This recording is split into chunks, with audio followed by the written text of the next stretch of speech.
everyone, Draco Magnius here for another episode of Omen Exitio Plague. In the last episode, we ended our conversation with Mr. Myers, and went back to the base to receive new orders. Turns out, regardless of what we were going to do, we were going to be looking into this mysterious virus. So we started our new mission, traveling to East Africa to learn more about the virus, finding nothing but ruin and destruction in its wake. We stopped last episode at the South Village, where we finished looking up, got attacked by a crazed naked man with the virus, who had this weird eye shape on the back of his neck in, I guess you'd call them bites or pustules. It was gross. Anyway, in this episode we're going to be going to the East Village, seeing how this turns out. Upon entering the village, you immediately feel welcoming Upon entering the village, you immediately feel a welcoming atmosphere. Smith is relieved when he sees men and women moving peacefully among the huts. Two of them approach you. It's the shaman with his daughter. Do you speak our language?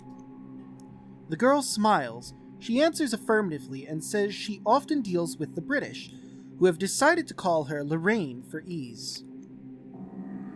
If you need to rest, you can stay here for the night. Smith looks at his men, and after a moment he nods, accepting the offer. Some rest will be good for you all.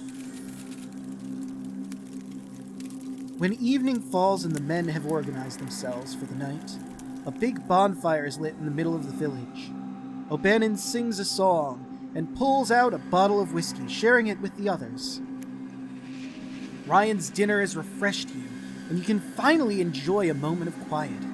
The shaman moves closer and asks Smith to follow him. He wants him to go to his hut.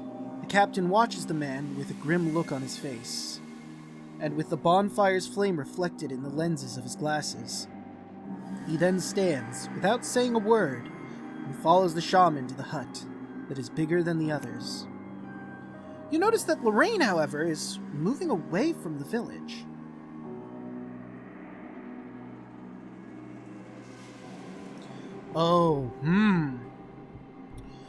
Well, this is an interesting choice. We could follow her and see what she's getting up to. But at the same time, why bother? We just got here. At the same time, I am curious what she's going off to do. You'd think she'd be going into the chief's hut, considering she seems to be the translator for this particular village. You know what? My curiosity's getting the better of me. The girl goes deep into the greenery. In the starlight, you see her looking for some herbs, choosing and picking some of them from the ground, and then putting them in some kind of woven basket.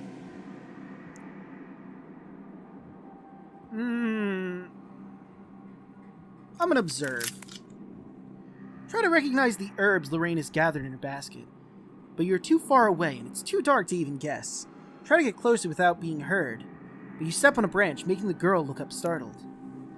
I'm sorry, it's me, Jake.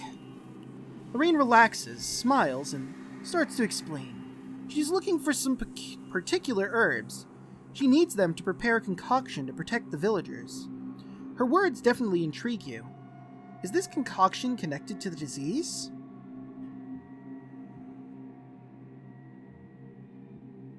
Sure, I'll let her explain herself. Lorraine hesitates for a few seconds. Then she seems to open up and starts talking about a mysterious disease.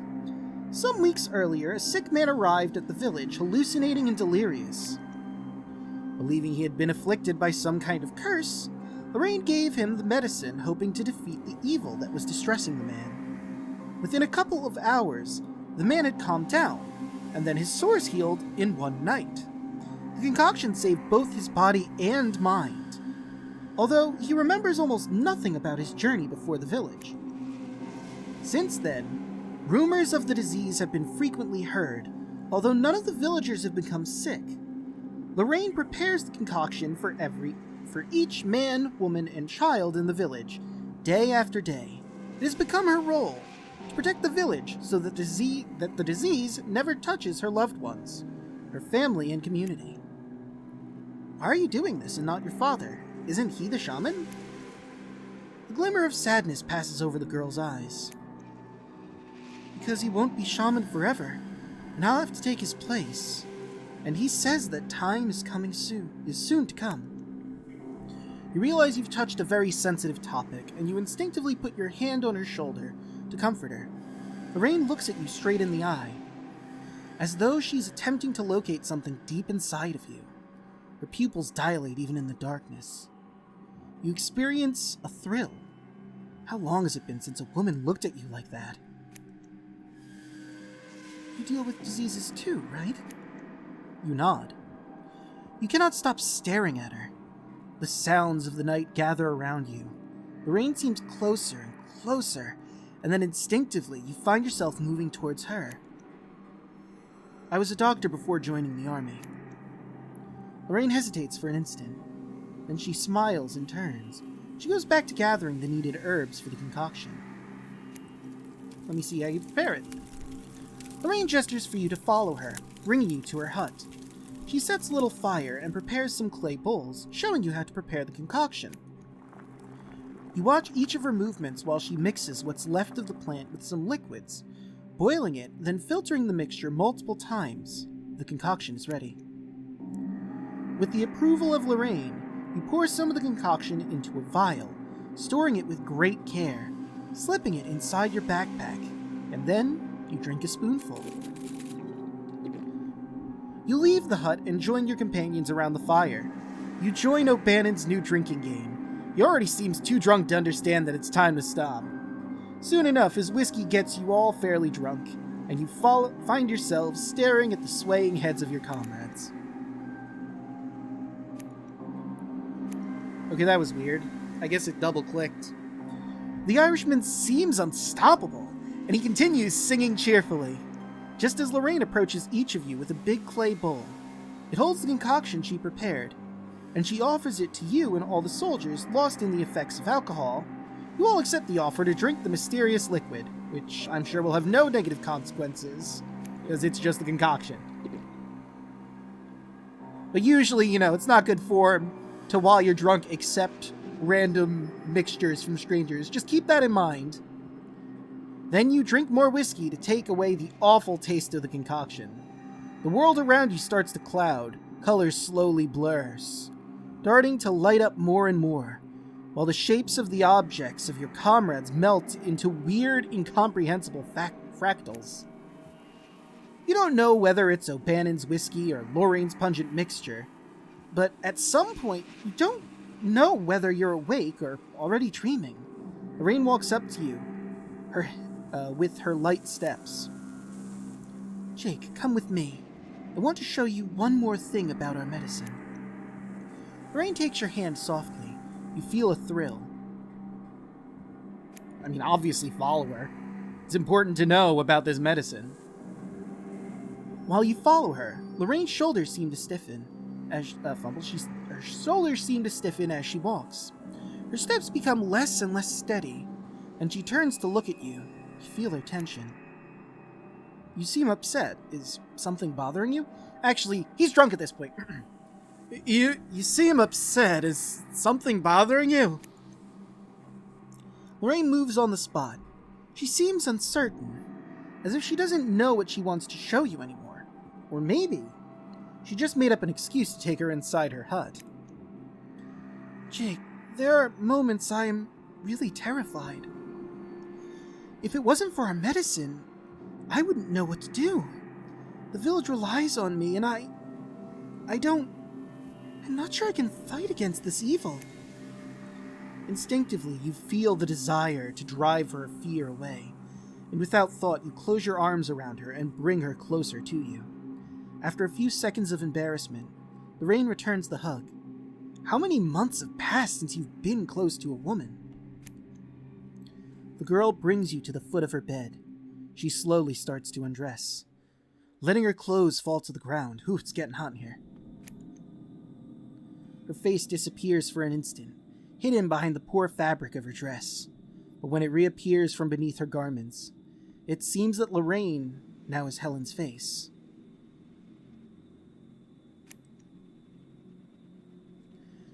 It was a moment, a fleeting instant, maybe brought on by the alcohol and tiredness, yet you definitely don't want to overthink it.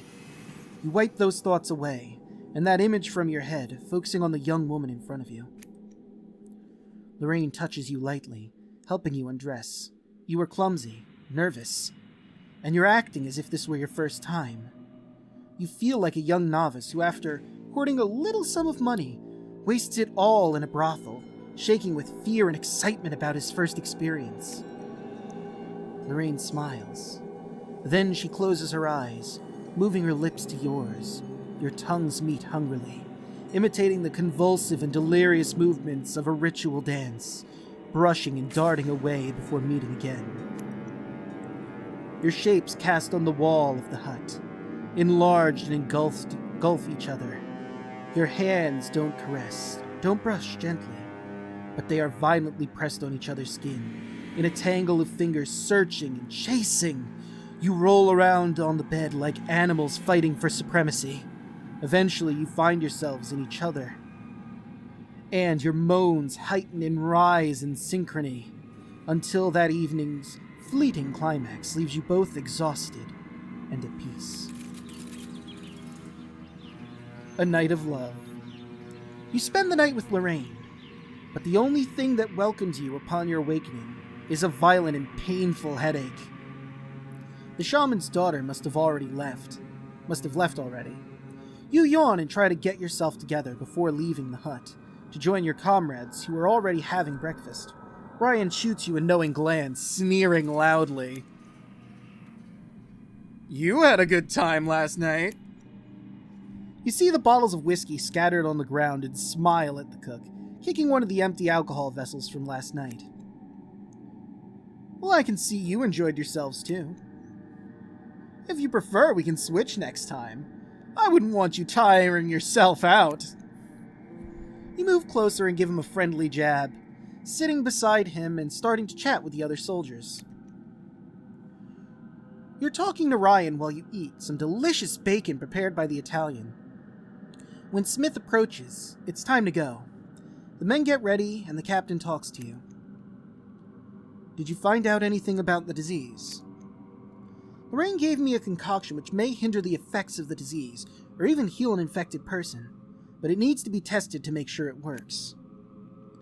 "Some good news, finally!" "I managed to talk with the shaman, and he told me some men in tunics have crossed the border. Everyone in the nearby villages is talking about it. They may be involved with the disease. We need to be careful." "Alright, last place to go is the North Village."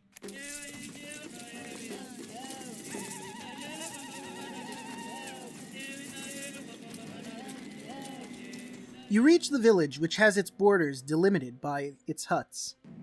The air is gloomy and almost solemn, and a group of people, men and women, are swaying from side to side and singing in the middle of a rural square, as if bewitched by a spell. Smith gestures for Betsarai to go and talk to them. The reek of death meets your nostrils. The interpreter approaches one of the men standing in the circle. They speak softly for a few moments. The man listens and nods. When Betsarai comes back, Smith asks him what's happening. "A funeral." The men are gathered around the bonfire, and the whole village is covered by a thin shroud of ash. Some corpses must have been burned here too. You suppose the camp survivors you previously reached went directly to these groups of huts. You can see the dead bodies wrapped up in the sheets, being taken from a hut nearby to the bonfire. Fire is about to be lit once more. You have to prevent those bodies from being burned at all costs if you want to know more about the disease. It may be your only chance. Examining a still fresh corpse before the natural processes of decomposition makes it impossible to identify any distinguishing features of the disease. I still need a lot more experience points to up, because I wanted to up my medicine next. Rain! I'm not looking at the achievements, but I suppose I probably should. Alright, so I've got my revolver, my derringer, my magnifying glass, my flasks, my medical equipment, my first aid, and my concoction. Alright, let's see. You asked Smith to stop the ritual. You asked Sarai to stop the ritual. You go to stop. I'm gonna ask him. He speaks their language. Sarai exchanges some words with the villagers, who seem confused and shocked. They are not persuaded by the interpreter's words, or maybe they just don't understand why one would want to examine the corpses. You approach the bonfire without hesitation and start examining the bodies. The villagers make no attempts to stop you, and they seem to be engrossed by something else. One whispers fearfully to a fellow villager and steps backwards for no apparent reason. You're not sure what Sarai has told them, but he must have been very convincing. You put such thoughts out of your mind and go on with the examination. There are abrasions on the bodies, but no wounds. The corpse's eyes are bloodshot, and after taking a better, deeper look, you realize that these men have probably had several hemorrhages. The abrasions must be what's left of their infected sores. The dead cannot tell you anything more. You move away from the bonfire and you signal Bitsarai, who immediately says something to the villagers. The ritual restarts, as though you'd never interrupted it, with the people dancing and chanting. You have taken only a few steps away when you hear the crackle of fire behind you. The flames are rising up, consuming both wood and rotting cadavers. You respectfully stay silent to observe the ritual, watching the bodies burning and shriveling on the bonfire. And the funeral chant is bewitching. They are singing a dirge which seems to come from another world. For a moment, you're enchanted and mesmerized. A shout puts a sudden stop to the chanting. A woman emerges from a hut, screaming, and tries to throw herself onto the bonfire. The villagers manage to stop her before she can reach the flames.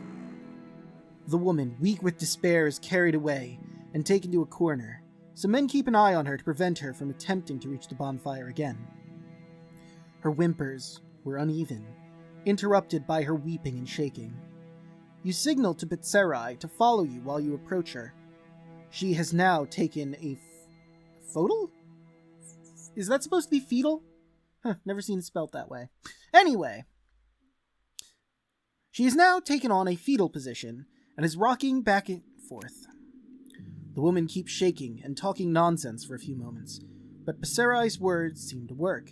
She raises her tear-stained face, stops her nonsensical mutterings, and begins answering the interpreter's questions. What is she saying? She wants to run. Escape. You raise an eyebrow, wondering whether Bitsarai speaks the same dialect as the woman. It's clear she didn't want to run. She wanted to kill herself. Maybe the interpreter is making fun of you, or the woman is talking nonsense again. Well, I mean, death is one way to escape.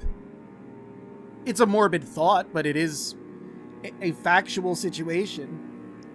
Technically speaking, if she was trying to escape the horrible situation she's currently in, where a disease is openly killing all these fucking people, dying would do that. It's the brutal method. It's not the method I would recommend or condone, because it hurts your family members and friends, but it's a method. You go back to observing the villagers' ritual. Their funeral chants and dances have resumed around the bonfire, and they look as though they're under the effects of some kind of hallucinogenic drug. But Sarai continues to keep an eye on the woman, who, meanwhile, seems to have calmed down completely. He's trying to talk to her, probably trying to figure out more about the situation. Suddenly, you hear a loud thud behind you, and when you turn, you see the interpreter pushed to the ground by the woman, who nimbly avoids you and sprints toward the bonfire. This time, the villagers are too focused on their ritual, and they notice the running figure too late. She is enveloped by the flames. The groaning cries of the people are silenced by the screams coming from the bonfire. It's an agonizing and inhuman wailing in the face of which no action can be undertaken, but horrified staring. Everyone watches the dark shape of the woman fading into the roaring fire, her features horribly disfigured by the bright white flames. Well, that's certainly a mood killer. I mean, it was already a funeral, but Jesus Christ. The ritual is nearly over and the flames are dying. Nobody wants to get close to the ashes and the human bones, probably afraid of seeing the remains of the suicidal woman. Your comrades are fearfully murmuring. They want to retreat. Never heard such screaming. There's a first time for everything, Huntington. Screams of pain are always dreadful. It's hard enough to hear them when it's you doing the killing. But these... they never get into your mind. Or they get into your mind and never leave. After a short silence, you and the men move on from the village to your next destination. The agonized yelling of that woman is still echoing in your mind. The Rebel King.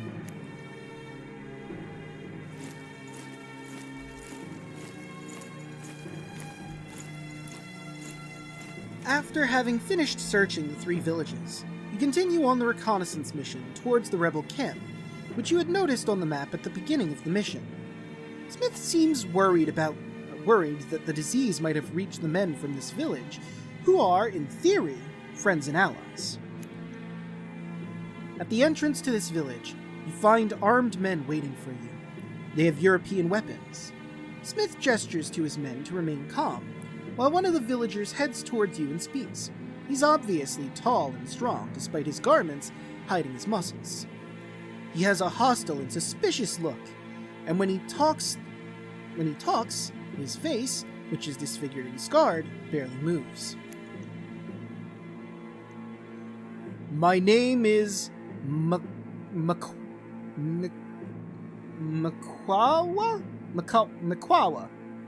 We're going with Makawa. I fight against the German army for the liberation of my people. If you come in peace, you are welcome in this village. If you come to make trouble, you will not see the sunrise tomorrow. I am Smith, the captain of this regiment, and we have no hostile intentions. We'd like to discuss a group of enemies which have... Makawa moves quickly. An arm comes from his garment, stretching out his hand in front of him, upright and steady, interrupting the captain's words. Good. You come in. You wait here. Makawa points to you. Smith and Bitserai, and points to you, Smith, Bitserai, and gestures for you to go beyond the entrance to the village. I don't know why I second-guessed myself there. You approach the captain and ask for explanations while you start walking behind the rebel chief. The rebels are on our side. They often spill over into British...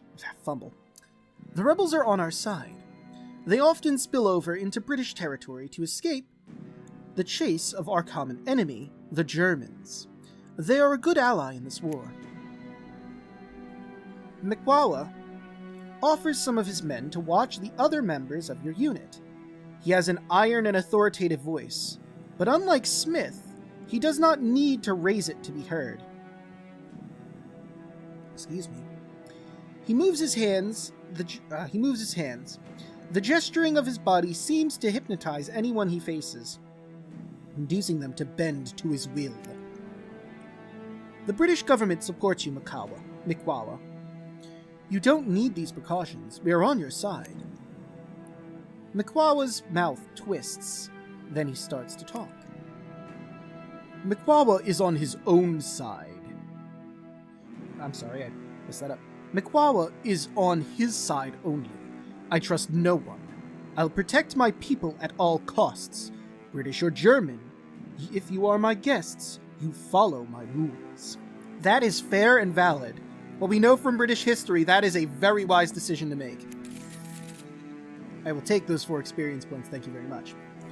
Smith remains silent for a few instances. Then he turns to you and Bitserai, giving a knowing glance. The message is very clear.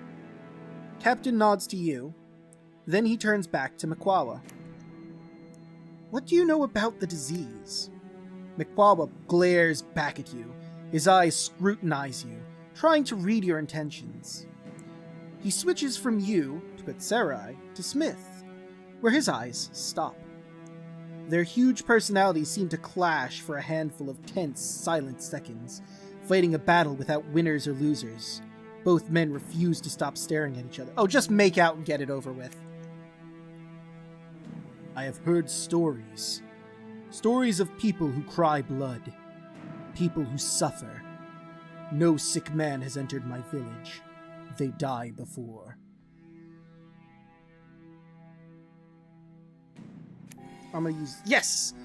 Although Makwawa is unfathomable, seeming incapable of showing emotion, his men immediately become jittery at the mention of the disease, exchanging anxious looks and holding their weapons to their chests, as if they could protect them from the disease. Ah yes, shooting the disease, that'll work. Oh god, I shouldn't say that. Anti-vax people might start using bullets to try to shoot COVID. Screams burst through the village gates. Your stomach lurches, turning upside down and pushing against your lungs. Your heart starts beating rapidly, while you can't help thinking that this was a trap all along. Were you wrong to trust these men? You run towards the screams, followed by Smith and Betserai. Some rebels are carrying an injured man to the clearing, where they put him down gently. You take a breath. Your comrades are safe and sound. Then, you get to work, bending down to tend to the injured man. You ask for light. You need to see the condition of his wounds. The injured rebel is screaming in agony. He has a nasty wound on his stomach, and it seems painful, probably caused by the bayonet piercing his flesh, barely missing his organs. You can try and save him. Why would I do that? Obviously medicate. You barge through the men and pull out your medical kit. You clean the wound to prevent infection and quickly suture it carefully. That's all you can do at the moment. He must be taken care of, but he'll live. He grabs frantically at your sleeve. From the pained expression on his face, it seems he wants to tell you something. You move closer. Not the well. I beg you. Hold on, I double-clicked again. You don't understand what the man means. You'd like to ask him directly, but you suddenly realize how messy the situation is getting. Makwawa is shouting at his men, who head inside the huts to gather weapons. You approach Betserai to ask him for clarifications. Germans, come! You have no idea what Germans want from this village, but you don't like it at all. You're still reflecting on links between Makwawa's camp and the German needs when you think of the injured rebel. If a battle is going to happen, you need to carry him to a safe place. You remember his face well. He seemed terrified. You remember he mentioned a well. What did he mean? It meant he didn't want to go to the well. I mean, that was pretty obvious, I thought. I just wanted to see where my experience was. You see Betserai from afar, and he gestures for you to follow. You instinctively move closer, and for a moment the man loses himself staring at you with a weird, almost stupefied smile. Then he blinks and pulls himself together, pointing at something. A well in the middle of the village. How did you not notice it before? The rebels are busy arranging the village defenses. It's clear they weren't expecting such an invasion, and they're running in all directions, bringing equipment and weapons and yelling in their language. Smith walks away to warn the rest of the troop to get ready if reinforcement is needed. No one notices you, so you decide this is the right moment to get closer to the well and try to figure out what it hides.